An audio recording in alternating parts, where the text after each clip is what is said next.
Hi అండి, అందరికీ నమస్కారం. ఈరోజు నేను చేయబోయే రెసిపీ వచ్చి పాల తాలికలండి. ముందుగా స్టవ్ మీద గిన్నె పెట్టుకొని అర గ్లాస్ నీళ్ళు పోసుకోవాలి. అర గ్లాస్ నీళ్ళకి అర గ్లాస్ బియ్యం పిండి సరిపోతుందండి. కొద్దిగా నెయ్యి, చిటికెడు సాల్ట్, అలాగే కొంచెం బెల్లం వేసుకుంటారండి. కొంతమంది బెల్లం వేస్తారు, కొంతమంది వేయకుండా చేస్తారు, కానీ బెల్లం వేసుకుంటే టేస్టీగా ఉంటుంది. బెల్లం శుభ్రంగా కరగాలండి. కరిగిన తర్వాత ఈ గ్లాసులో ఉన్న బియ్యం పిండి యాడ్ చేయాలి.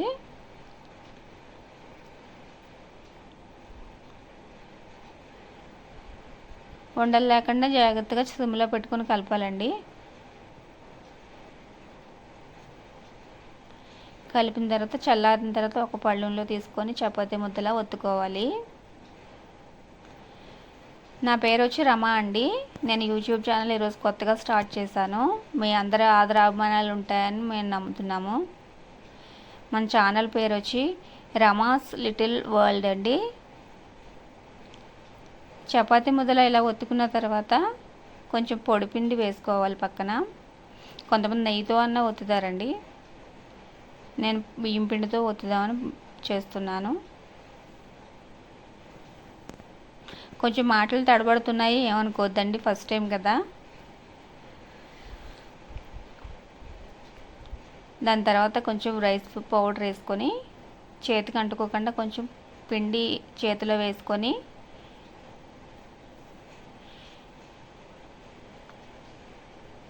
చాలామందికి తెలిసే ఉంటుందండి పాల తాలికలు అంటే ఏంటో. తెలియని వాళ్ళ కోసం నేను ఈ వీడియో చేస్తున్నాను.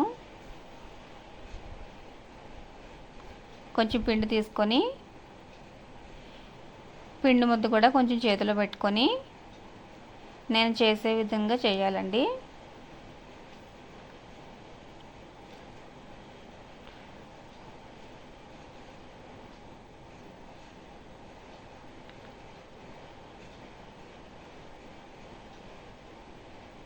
ఆ విధంగా మొత్తం పిండి అంతా ఒత్తుకోవాలి.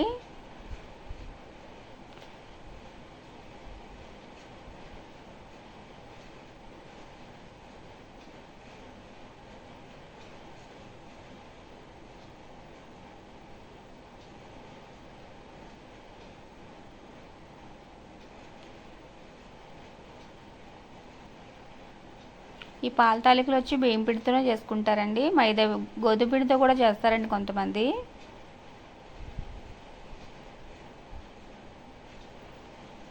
నేను బియ్యం పిండితో చేస్తున్నాను.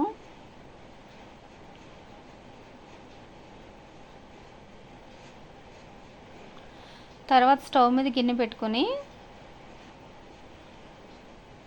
ఒక గ్లాసుడు పాలు పోసుకోవాలండి. అర గ్లాసు పిండికి 2.5 గ్లాసులు వాటర్ పోయాలండి. అంటే 2.5 గ్లాసులు పాలు పోసుకోవాలి. నేను ఒక గ్లాసు పాలు పోసి గ్లాసున్నర నీళ్ళు పోస్తున్నాను. కరెక్ట్గా సరిపోతుందండి తాలికలు ఉడకడానికి.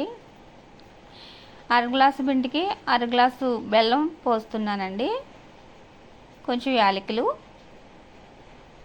అలాగే కొబ్బరి ముక్కలు, బెల్లం తాలికలు చేసుకున్న తాలికలు. ఈ పాలు పొంగిన తర్వాత ఈ తాలికలు వందలో వేసుకోవాలండి.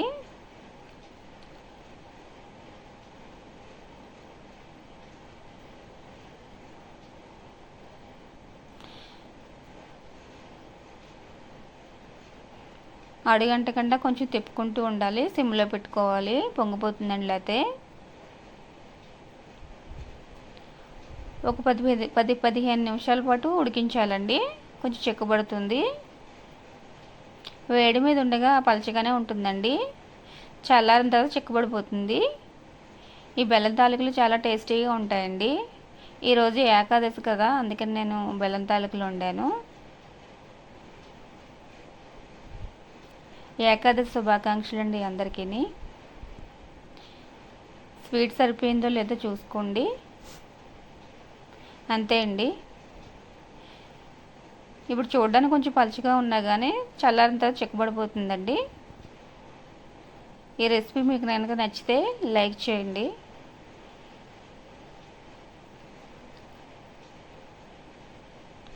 అంతే అండి, పాల తాలికలు రెడీ అయిపోయినాయి. వేడి వేడి పాల తాలికలు వేడిగా ఉన్నప్పుడు తిన్నా బాగుంటుంది, చల్లారిపోయినప్పుడు తిన్నా కూడా బాగుంటుందండి.